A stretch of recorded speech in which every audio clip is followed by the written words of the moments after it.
છોટાઉદેપુર જિલ્લામાં છેલ્લા 5 દિવસથી કમોસમી વરસાદના કારણે ડાંગર કપાસનો પાક નષ્ટ થયો। કપાસ, સોયાબીન સહિતના પાકને ભારે નુકસાન છે અને જેના પુરાવા આ મહિલાના હાથમાં રહેલા ડાંગરના પૂરા આપી રહ્યા છે। પાવી જેતપુર તાલુકાના ખાડિયા, અમરદર, તારાપુર, ઉમરવા વિસ્તારમાં તૈયાર ડાંગરનો પાક જે કાપણી કરીને રાખેલો હતો હવે સતત પાણીમાં રહેવાથી સડી ગયો છે। આ સ્થિતિ જોઈ ખેડૂતો લાચાર છે અને મોઢે આવેલો કોળિયો છીનવાઈ ગયો।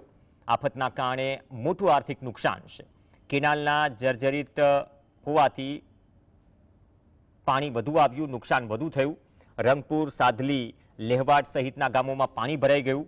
પૂર્વ વિપક્ષ નેતા સુખરામ રાઠવાએ સર્વે અને વળતરની માંગ કરી। ચાલે ચોમાસું ગયું ઉપરથી માવઠું સાહેબ એટલે અમારે સાહેબ ડબલ નુકસાન છે। આ સાહેબ ત્યાં છે એક અમાર ટીકા રાખ્યું ને કોસ ડુંગર સીધા છે મોટી રાસ્તે જાય છે। શું કહેવાય સુકી ડેમ સાહેબ પાણી હાલ છોડ્યું છે આ પાણી આવે છે બાકી પાણી હોય જ ના સાહેબ। ડાંગર બધી બગડી ગઈ, બધું બગડી ગયું। હવે શું ખાઈ લેવાનું? ઘરવાળો પૂર્ણિમે 2 જણ કામ કરવા આવે, નાના છોકરા છે। પાણી પર પડી ગયો વરસાદ, અહીંયા 20,000 જેવા થઈ ગયેલા।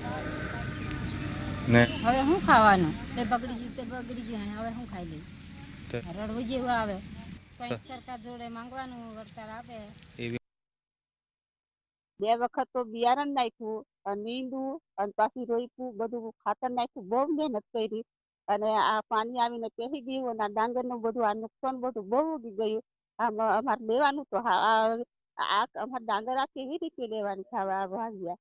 અત્યારે રડવું પડે સાહેબ, અમારે શું કરવાનું? હવે અમારે હવે ખાવાનું શું, જીવન કેવી રીતે ગુજારવાનું?